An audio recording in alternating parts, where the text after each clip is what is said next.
What's going on, ladies and gents? Out with a new video for you guys today. And this is 2011 Audi Q5 3.2 liter quattro. This is the S-Line model. So basically the high-end model, the high-end trim model of this year, of the Q5 anyway. It's a V6, not the 4-cylinder turbo. This is the model that has more power. Sorry about the car being a little dirty. You have a trunk right there, back seats, leather interior, very comfortable, very spacious. I'm gonna pop the hood real quick. You have the panoramic, whatever they call it, roof right there. Close it. Up to the hood. Engine bay real quick. Pop this guy real quick. And yeah, engine bay. V6.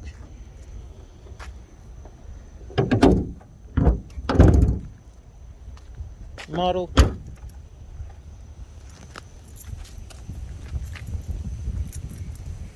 Keyless entry. So you lock it, the windows turn up, and you unlock it. It stays like that until you actually start the car. Very spacious car.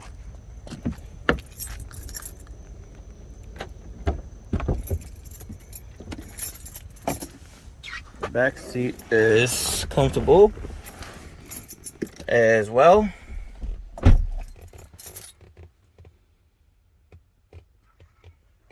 This one has leather interior, black on black.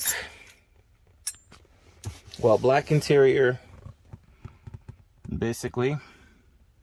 Nice moonroof right there.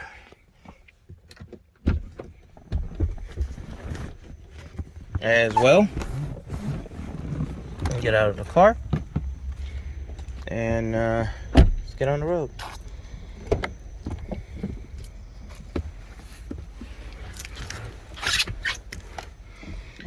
This car has 180,000 miles on it. High miles. Put the key in there. Turn this down. I want no audio dissing rights. So start it up real quick so we can turn that down.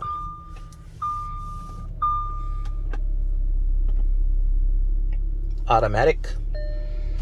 So go ahead and turn that AC off. Here are all your buttons: navigation, information, car setup, radio, media for your phone as well. Right there you have a little 5-6 inch screen right there, which all the Audis have. Nothing special there. With the interior, they don't do much changes. They have not made much of any changes with the interior. So especially with here, if you don't have these buttons down here, you'll probably have it there. Vice versa, if you don't have it there, you'll have it down here. So they don't do much with the interior. When I'm in this, it feels like I'm in my A4 that I had. I don't see much of any difference. 180,000 miles, pretty decent. Minimum to no issues right now. The only issue that it has a little coolant leak. Drips, basically, needs to be taken care of, which probably be taken care of over the weekend. But I'm going to pause the video for 1 second. It's your lights right there. It's auto lights on. You go ahead and switch it off. I'm going to pause the video for 1 second because I have to close that gate, and I'll be right back with you guys, okay? All right, I'm back. Get my seatbelt on real quick. So we go in reverse. You have a little backup camera, which has the sensors. So if you're going back to something, getting too close to something, you get the little beeping noise, and it kind of shows you there you're too close to something. You can turn that off with this right here if you want to, but I would leave that on. If you put it back in drive, it takes about 10 seconds before it switches back to the radio. So, which is a little good thing that I feel is a good thing. Well, you got to get going, obviously, for a little bit. Then it switches back. Should switch back. Why is it not switching back? What's going on, ladies and gents? This is basically going to be part 2 of this recording. Being to you, it's going to be one video because I'm really just going to merge everything as one. But to me, it's 2 parts. If you only wanted to kind of look at the car, see the walk around of it, then that part is over with and you can probably end this video. But I'm gonna let you guys know, like right now, this is what's going on, and I'm gonna start talking about the vehicle. So this is, like I said earlier, this is a 2011 Q5 3.2 V6 model. It's not the 4-cylinder turbo model, so keep that in mind. This is the V6 model, and this is the S-Line, so it's the most expensive one of its, the most expensive trim of its model year and whatnot. And Q5, being a Q5, the year and whatnot. This is the S-Line is the high-end model, blah blah blah, with all the bells and whistles and blah blah blah. So the power and all that whatnot, because the 4-cylinder one is pushing about 240, 250, I think, horsepower, while this is pushing 300, over 300 actually. I'm not saying it's a very fast car, but for it being an SUV, it has quite some power to it. It's very comfortable to drive as well, so I don't think you'll have any complaints with that. To ride in as well, will probably be really comfortable, because if you're driving the car like I'm driving the car and I'm this comfortable, I'm pretty sure you will be comfortable as a rider. Reliability, let's say, I don't think it's a bad car. I think it's a reliable car. I've had minimum to no issues. The only issue I have with it is it has a very small coolant leak. Not a big deal, but that's the only thing that I've faced with it. This was my older brother's car, and I've gotten some stuff happen, and I ended up taking the car, buying the car and whatnot. So not getting into that and all that whatnot, but he had the car as a rental, and after that he took it off, and the car's been sitting for a while, for a few months, not for a while, but for a few months, and just basically I ended up getting it and whatnot. That's why it has 180,000 miles on it. I did not put 180,000 miles on this car, so please don't think that I dumped 180,000 miles on it. It's very reliable, even at the mileage it has right now. The engine drives, the engine shifts as if it's brand new. The engine sounds as if it's brand new. No issue, no weird noises, whatsoever. Gas, pretty reliable, pretty good on gas. I think you get about 18 city and 23 or 24 highway, or something like that, something close to that. That's really good. So I'm not complaining about the gas. It does require premium fuel, but still, at the end of the day, I'm not complaining about the gas. If you think that you can't afford premium fuel all the time, can you do regular? I don't know. I'm pretty sure you might be able to. When you put regular, and you can probably maybe put like a booster thing, octane booster in there as well, and I'm thinking you should be fine. But I would really suggest just stick with premium, because I have been sticking with premium fuel for a long time. Even when the car doesn't even require it, I've been sticking with premium fuel. Because for some reason I feel like it's better and whatnot. But if that's going to be a problem for you, then you might want to not get this. What else? Insurance, can't really say, because everybody's insurance is different. Some people have higher insurance, some people have lower insurance. It plays, a lot of things plays, a role in your insurance rate. Your driving history, if you have any DUIs, speeding tickets, your age, your location, your credit, all that stuff, and as well the insurance company that you're going with. So a lot of stuff like that does play a big role. So I would just get the VIN number of the vehicle that you're interested in, and then shop around for insurance, get insurance quotes before you make the purchase. So if you feel like you like a certain car, get the VIN, contact them, and contact your insurance as well, and speak to them and tell them, hey, I'm trying to get an insurance quote. I'm thinking about buying this car, but I want to get a quote real quick, find out what's going on, see if my rates are how my rates are going to be, and then you go from there. So before you jump and buy the car and end up finding out your insurance is going to be $250 a month, so then you're going to be screwed, or feel like you're being screwed and all that stuff. So do do that before buying the car, whether it's this car or any car at all.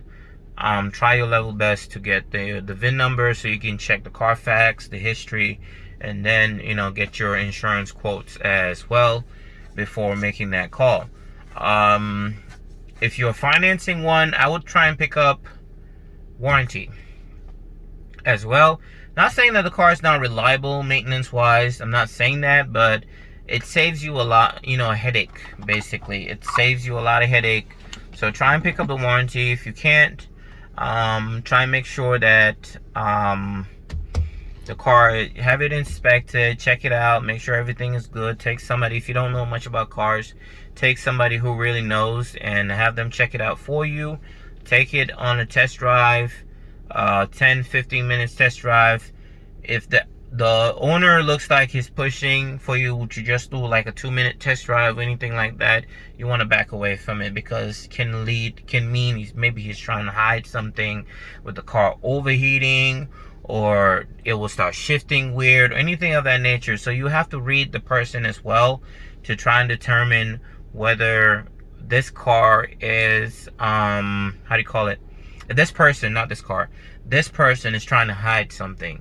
So if you feel like he is or she is, then you want to back away. Then you want to really go and like, I really need to check this car out. I'm spending my money on it and whatnot. And if he refuses or this things, then walk away and whatnot.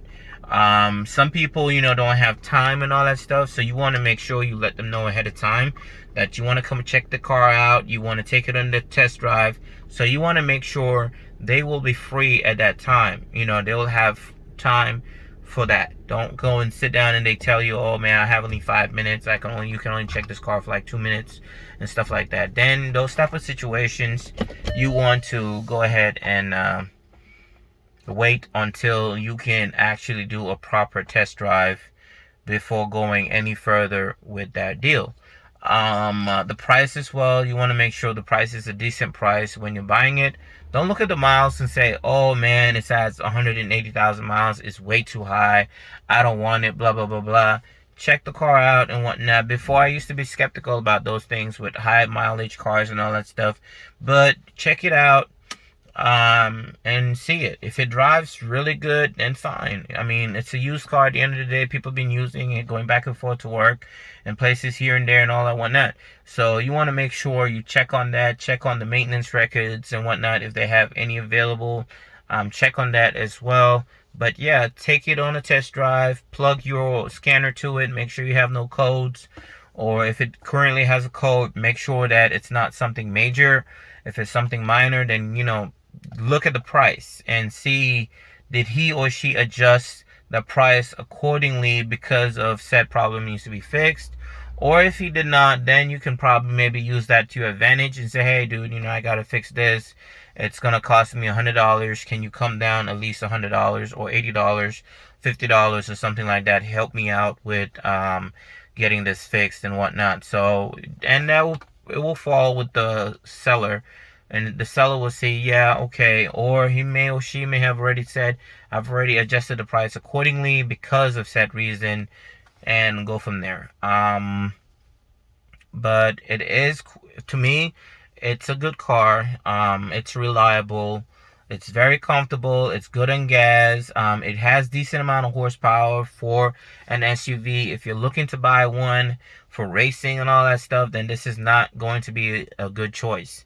You don't want to use an SUV as your race car and all that stuff. You want to get something lowered. I don't even advise people to be doing all that racing and all that stuff. But if that's you and all that stuff, then you want to not get this because it's too risky. An SUV, has a higher chance of flipping over if you do really sharp turns very fast and all that stuff. You have a higher chance of flipping the car over than a sedan and whatnot. So you want to keep that in mind. Not saying that this will actually do that to you, but there is a chance it might. Take care of the car, and the car will take care of you. Like I had mentioned earlier, the car is very comfortable. It's very spacious. So if you have kids, you're worrying about your kids being in the back seat or front seat, whatever the case may be, they should be all right as well. They should have no issues with that. You yourself, even if your husband or your wife is driving and you in the passenger seat and all that stuff, you should be fine. The car will be quite comfortable, and go from there. What else? Trunk. It has a decent amount of space. So we managed to get 5 suitcases, big suitcases in the back there when my sister-in-law was traveling. She had 5 suitcases and 1 carry-on, and we managed to get that on the back there. Obviously, we had to lay the back seats down to get more room, but still, I was impressed, and there was still a little room for something small and whatnot to be thrown in there. So I was impressed with that, and so if that's that plays a huge factor with you, then this should do you justice as well. I'm not saying it has a huge trunk space. It doesn't, but it has a really good amount of trunk space for you, for your shopping. If it's for shopping and grocery shopping and all that other stuff, yeah, it should be good for you. If you're considering buying it because you're doing Uber, Lyft, and you're trying to think that, will this be a good choice? It should be a good choice. The car looks nice. If you keep it clean and all that stuff. If your passenger's in the car is clean and all that stuff, smells good, all that whatnot, you should probably get tips and whatnot because they'll be impressed that how comfortable the car is, and if they're trying to get somewhere fast, we'll have a decent amount of power to get them there fast. It has good sound system as well, so music as well. It has good bass. It has good speakers as well. So you should be impressed with that. Does it have Bluetooth to play music? No, I have not figured that out. It does have Bluetooth on the vehicle for phone calls and all that stuff, but I haven't figured out to see whether it does Bluetooth music. The only thing I would probably say is get an FM transmitter, and that's what I had in my Audi before, my Q5, not Q5, my A4 that I had before. It didn't have Bluetooth and all that stuff, so I just got an FM transmitter. And if you don't know about that, just go ahead and Google it real quick. It's really easy to use. It's a little device that you get. You plug it up to your cigarette port right there, and no, it doesn't kill your cigarette port right there, because usually you can still access it if you're trying to plug up your phone for charging and all that stuff. Some of them has slots where you can use a USB connect into it and plug it to your phone and whatnot. I thought I had one here, but apparently it's not here no more. I would have showed you guys what it looks like, but just Google FM transmitter. They're inexpensive, $5, $10. You can get a really good one. There are others cheaper, like $1, $2 and whatnot as well. but some of them don't have the whole USB part where you can plug your phone to still charge your phone and all that stuff. So you can use that and as well. What else would you guys want to know about the car? That should really sum it up. If you have any questions, you can hit me up in the comments, and I'll respond to you when I can. I don't take days or years or months to respond to you. But if I somehow miss you in a day, go ahead and hit me up back again. Just you can go back to your comment and just, reply to it and say, hey, can you answer this for me, please? And I'll get to you. If I know the answer, I'll respond to it. I do pay attention to my YouTube comments and whatnot. I might miss one or two, but if I happen to miss yours, like I said, like for a day or two, you want to hit back, this is urgent, you're really trying to find out the answer, and you think that I might know, go ahead and still, this thing, refresh my, comment back again, so it kind of sends me another notification, and just in case, because I might be at a moment, see it, and then I'm busy doing something else, I'm at work, whatever the case may be, and then, it slips my mind and all that stuff. So I don't ignore people. If I do know the answer, I'll tell you. If I don't, I'll tell you as well. So I'm not saying I know everything, but to those that have subscribed, those who have liked my videos and all that stuff, that subscribed and all that stuff, I recently just hit 1,000 subscribers, and I appreciate that. To all of you, that from my first subscriber to my most recent subscriber, all of you guys, first, second, third, fourth, whether if you were the 56, the 200, 250, 400 in this thing subscriber, I appreciate all you guys for subscribing to my channel. I know it's not the best out there, it doesn't have all these fancy stuff and whatnot going on with it, but I try to be as honest as possible with my videos, and I try to be as real as possible as well. So I appreciate you guys for subscribing. I appreciate you guys for liking my videos and hitting me up in the comments. If you have any questions, I appreciate the love from my past videos. People that have been hitting me up there, sending me love, thanks for this video, good job, blah, blah, blah, this and that. I appreciate it. Even the negative comments, I do appreciate it too, because you help me try and do better. I do take your negative comments into consideration as well, because it helps me figure out what did I do wrong, or what I need to do better to get that like from you the next time, if you happen to have subscribed, or if you happen in the future pop into another video of mine and you be like, yeah, this was the guy, I watched his video and his video was crappy, so now let me check this one out. Then check it out, and maybe I've improved, and you'll be like, damn, yeah, he's improved. Boop, hit me with a like and hit me with some love and all that stuff. So yeah, guys, this will sum up this video. Like I said, if you have any questions, hit me up in the comments. I'll probably will do another video of the car in the future. A few months later, I'll probably do another one, keep you guys an update on the vehicle to see if there's been any changes with my feelings of it right now. But as of right now, guys, I think it's a great choice for you. But still, if you don't feel, if you're still skeptical about it, go and take one out in a test drive. If you can, rent one out for 2 days, 3 days. I don't want to say a day, because it's not going to be enough. But even if you do happen to do it for a day, try and drive it as much as possible, so that you can really feel the car to say that, okay, yes, I want to own this, or no, I don't want to own this. So, but Google will be your best friend. You have questions, you can Windows search it and all that stuff, Google search it, and see other people that have had any issues with it, the stars, the ratings, the 5-star rating, 5 out of 5, stuff like that. You can justify to say whether it's a good idea or not. But my best advice to you would be probably is to go ahead and if you can, rent one out for a few days at least. If not, if you're taking one out for a test drive, take it at least for 15 minutes, 10-15 minutes test drive as well, and so you can really get the feeling to say that whether you want to own this or not. And if it has issues, you want to research that and make sure that it's not going to be something very expensive for you, which I don't think that's going to be really expensive, because I had thought the water pump and the reservoir on this car would be expensive, but it turns out it really isn't. So I really don't think it should be too expensive on things to maintain the car. The car looks good. It looks really nice. They don't cheap out on their stuff. Material feels it feels like good quality material on it as well. So I think you guys will be impressed on it. But I'm going to end this video here. I appreciate you guys for liking my videos. Appreciate you guys if you would subscribe.